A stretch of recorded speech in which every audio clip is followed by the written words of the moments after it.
శివుడు అన్నాడు గౌతమ మహర్షితో, అరుణాచలమునందు ప్రదక్షిణము గొప్పది, అరుణాచల ప్రవేశమునకు ముందు, అరుణాచల ప్రవేశము తరువాత అని జీవుడికి విభాగం చేస్తారు. అసలు వీడెప్పుడైనా అరుణాచలం వెళ్ళాడా చూస్తారు.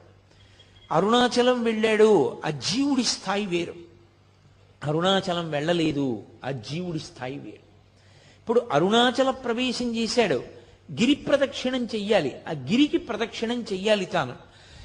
ఆ కొండకి ప్రదక్షిణం అంటే శివుడికి ప్రదక్షిణమే. కలియుగంలో ఈ అరుణాచల పర్వతం చుట్టూ ఎవరు ప్రదక్షిణం చేస్తారో వాళ్ళందరికీ కూడా 100 అశ్వమేధములు 100 వాజపేయములు చేసిన ఫలితం వేస్తారు. అశ్వమేధయాగం అసలు నిజానికి కలియుగంలో లేదు. కలియుగంలో అశ్వమేధయాగం సంకల్పం చెయ్యడానికి అధికారం లేదు, చెయ్యకూడదు. ఎందుకంటే నిషేధింపబడింది. అశ్వమేధయాగంతో సమానమైనటువంటిది ఒకటి ఉంది, అది చేస్తే అశ్వమేధయాగ ఫలితం ఇచ్చేస్తారు. వాడు అశ్వమేధయాగం చేశాడు అని ఫలితం ఇస్తారు. ఏదది? అనాథ ప్రేత సంస్కారం. అనాథ ప్రేతానికి సంస్కారం చేస్తే వాడు అశ్వమేధయాగం చేశాడు అని ఫలితం వేస్తారు.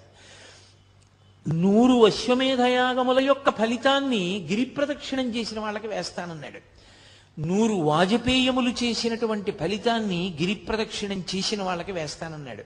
అంటే దాని ఉద్దేశ్యం, అసలు అరుణాచలం అనేటటువంటి క్షేత్రం ఒకటి ఉంది, దానికి ఇంత ప్రాశస్త్యం ఉన్నది, పరమశివుని యొక్క పరిపూర్ణమైన అనుగ్రహం ఉన్నది, అక్కడికి వెళ్ళాలనేటటువంటి కోరిక పుట్టడం జరగదు. ఎందుకని?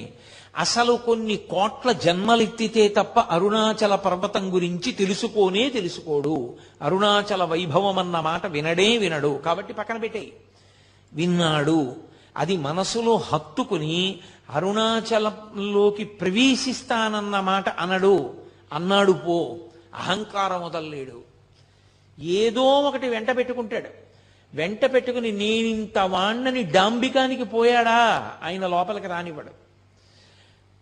అహంకార పరిత్యాగం చేశాడా లోపలికి రానిస్తాడు. అందుకే అరుణాచలంలోకి వెళ్ళాడు అంటే వాడికి ఏదో అధికారం ఉంది, పరమేశ్వరానుగ్రహాన్ని పొంది ఉన్నాడని గుర్తు. అందుకే లోపలికి రానివ్వరు. అటువంటి క్షేత్రాల్లో పరమ ప్రఖ్యాతమైన క్షేత్రములు అరుణాచలము, కాశీపట్టణము, ఇవన్నీ. ఎందుకని?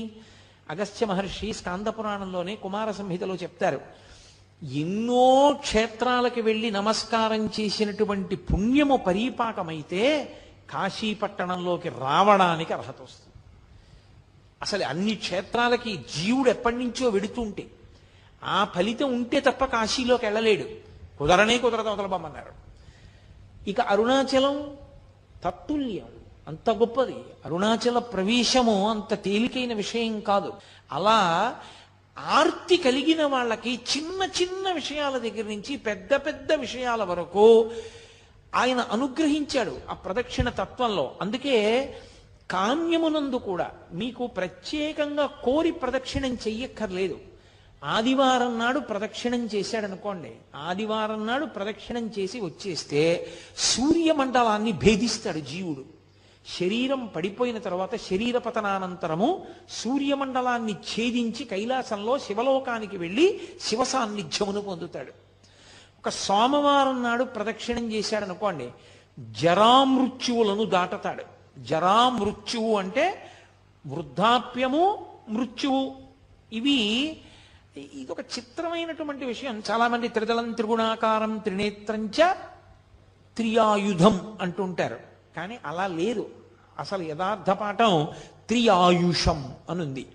త్రియాయుషం ఏకబిల్వం శివార్పణం. త్రియాయుషం అంటే 3 రకములైన ఆయుర్దాయాల్ని కోరుతారు.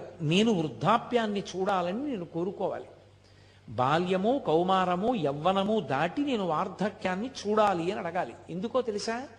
వార్ధక్యాన్ని చూడలేదు అంటే అపమృత్యువు. నా మనవల్ని ఎలా చూస్తాను? నా మనవల్ని చూసేశాను అనుకోండి, నేను నా 2వ తరాన్ని చూసేశాను.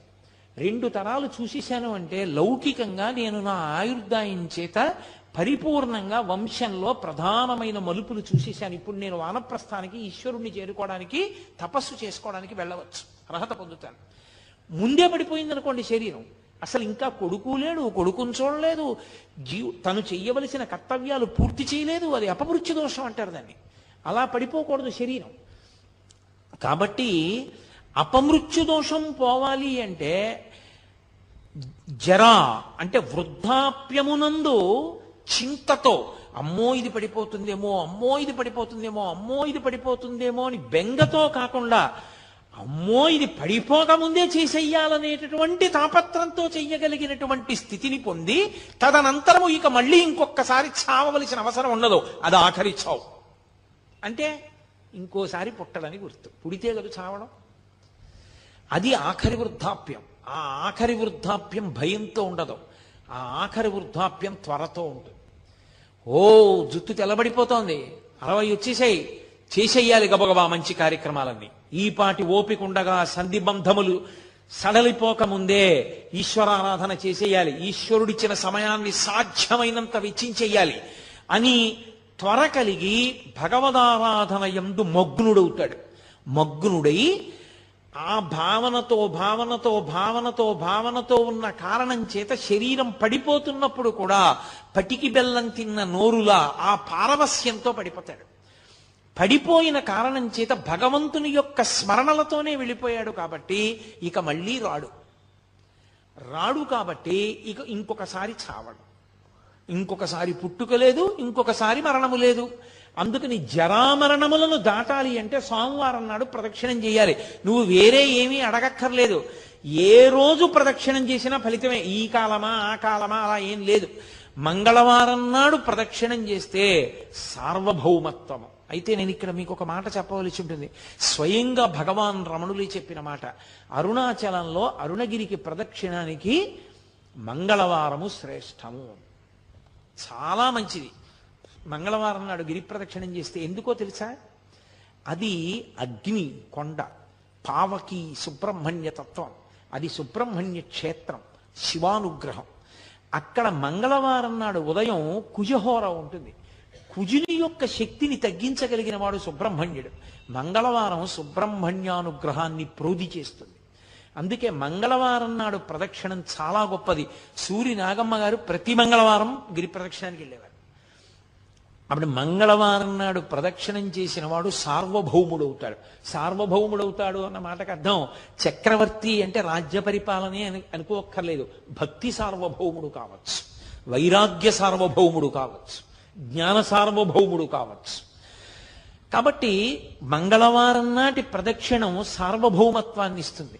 బుధవారం నాడు గిరి ప్రదక్షిణం చేసినటువంటి వాడికి అపారమైనటువంటి పాండిత్యం అబ్బుతుంది. పాండిత్యం అంటే ఏవో కొన్ని పద్యాలు కొన్ని శ్లోకాలు చెప్పడం అనుకుంటున్నారేమో, కాదు.